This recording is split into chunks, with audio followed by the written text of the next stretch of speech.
Right then, this is a quick walk around video, and this is for a Honda Civic 1.8 SR. A really lovely car, covered just 52,000 miles, finished in white, which looks absolutely fantastic on these cars. Go around the car for you. Front of the car is very clean, lights and lenses without any cracks or condensation in them at all. Bonnet is very, very clean, hardly a stone chip of any note in there at all. Near side of the vehicle, lovely and smooth in the panel work, can't see any obvious indentations on there. And come up this side, so the sun's just come out, which is lovely, but not very good for videos. But it is very, very clean indeed.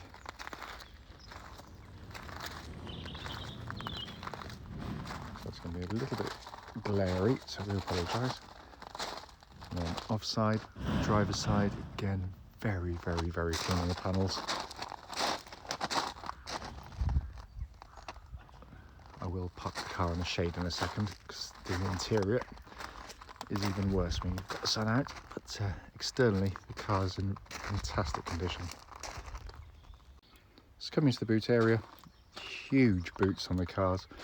It's been kept really, really nicely. Let's come into the back, you've got a full black leather interior, and again it's been kept superbly well. Not all Civics are as nice as this in the back, because generally they've been used very, very hard by families. This one's been given a fairly gentle life. And then on the passenger side, passenger seat in the front there, looks like it's hardly ever really been sat on. That's been beautiful condition back in there. It's coming in the driver's side, again door card very clean, likewise footwell areas all lovely and clean. The driver's seat for a 8-year-old car is in superb condition. It does have a big, lovely big glass panoramic roof, electric blind, all working exactly as it should.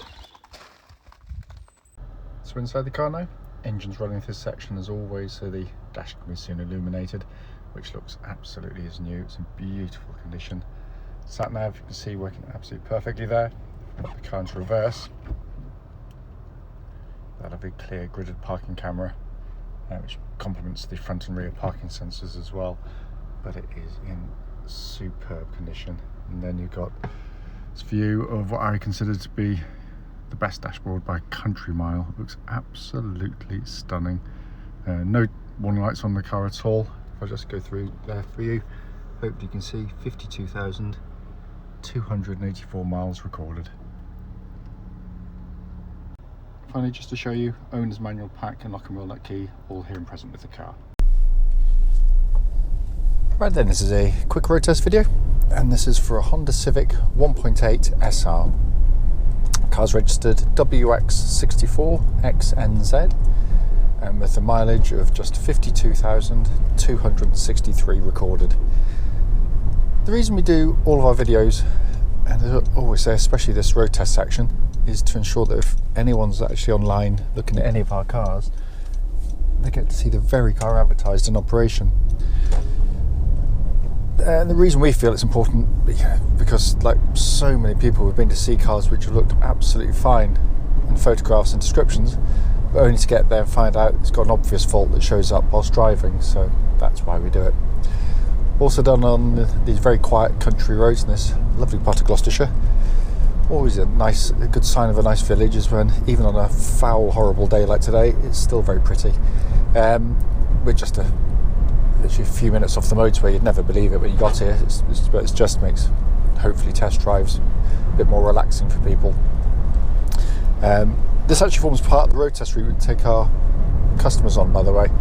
And the hope is then it'll be representative of what you'd feel yourself should you be offered a test drive in the car. So coming to the car, as you'll hopefully know from the advert and the walk around section, this very, very well looked after car. I think from memory it was 8 services, all done by the Honda main dealers. So basically someone's buying someone else's investment in the car in terms of maintenance, and it's obvious straight away, because as soon as you get in the car, as soon as you press any button or do anything, it just feels incredibly tight and taut, as you'd expect with that kind of history. Engine starts instantly and settles to a smooth, even idle. No warning lights on the dashboard at all relating to the engine or any other part of the car. And temperature gauge is running at a third, which is exactly where it's meant to be on a Honda vehicle, by the way, and it's been running for a little while now. The engines are just typical Honda. Beautiful engines, really are. They're tractable and smooth from even the lowest revs. There's no sort of coughing or spluttering, but when it picks up, it does so with a lovely kind of induction noise. It's smooth edge to the smooth tone to the sort of the engine. It doesn't sound strained when you push on. It's typical of Honda in that sense. They're beautifully engineered. They are cam chain driven, by the way, so there's no cam belts to worry on them at all. And they have a reputation. The whole trade loves them because they're as close to bulletproof an engine as you'll ever get. They really are stunningly well engineered. The engine then feeds through into the clutch and gearbox.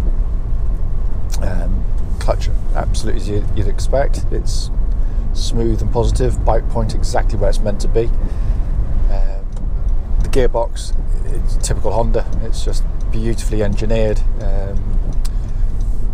Most front-wheel drive cars like this one with transverse engines, they'll all pretty much be running cables to the gear levers. Unfortunately, that means that quite often you find cars have really vague, light, lifeless gearboxes to use.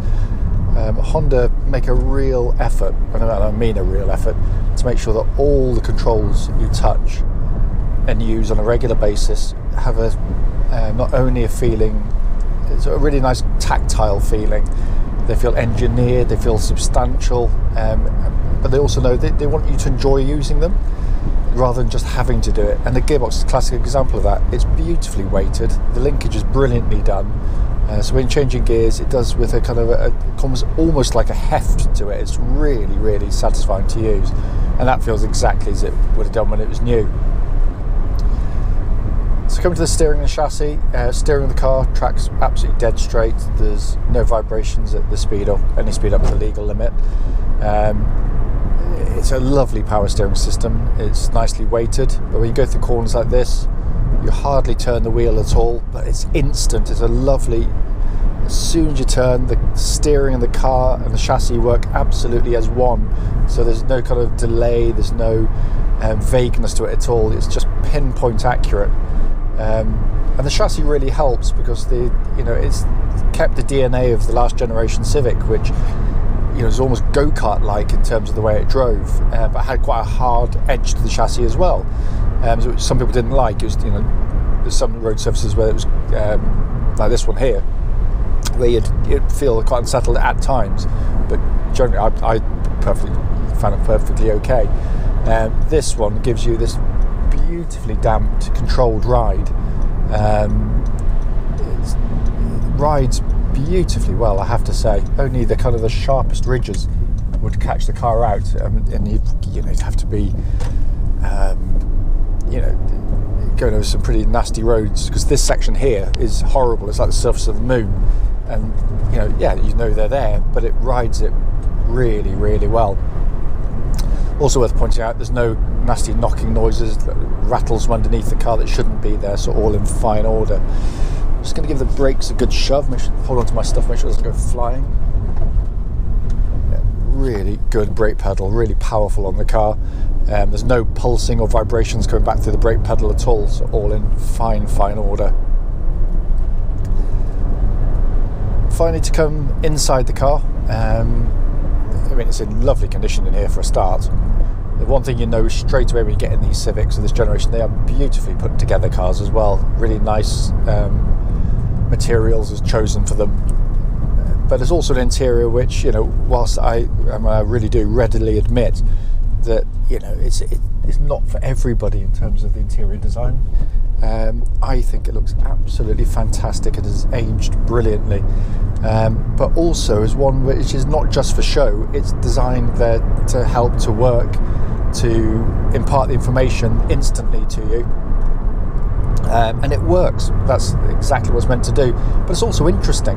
But the fact that not everybody likes it means I think they got it spot on, because most interesting design does polarise opinion. The most conventional part actually is this centre stack here.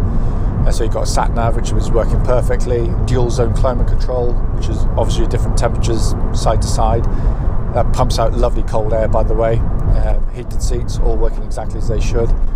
But then in front of me here, you've got this fantastic display, this sort of two-tier design, as I refer to it. What Honda have very cleverly done, in my opinion, is they've put high up the stuff that you look at on a more regular basis, so you hardly take your eyes off the road. So you've got a kind of information pod just to the left of the speedo there. Just various bits of information. So if I do things like change the fan speed or temperatures, it displays down there in a smaller little display, but a much bigger one high up, so you're not having to look down into the car. But my favourite part has always been this digital display for the speed. It's up there completely by itself, apart from the sort of the econ lights on either side. But it's just so easy to take the information in. It works brilliantly because as you're driving along, you looking ahead at the road, pedestrians, cyclists, whatever, but you can keep your eye on your speed at all times without even taking your eyes off the road for a second. It is genius in the way it's displayed. Down below that, you've got a more conventional pod of 3 dials, big rev counter in the middle, flanked either side by the temperature and fuel gauges. And then you've got this lovely thick-rimmed, leather-bound steering wheel, which feels absolutely fantastic in hand. It really does, and shows absolutely no wear in it at all, as does most of the interior. They're lovely cars, really lovely cars. It is a car ultimately that's going to get you from A to B, but unlike some cars, it does so in an interesting way, in an enthusiastic way with the chassis. Amazingly reliable and long-lasting. Joy to own, really, really are. The fact that this is just 2 owners is testament to that as well. People tend to hold on to these for a long time, but wonderful car, and I can't fault it in any way. It drives absolutely beautifully.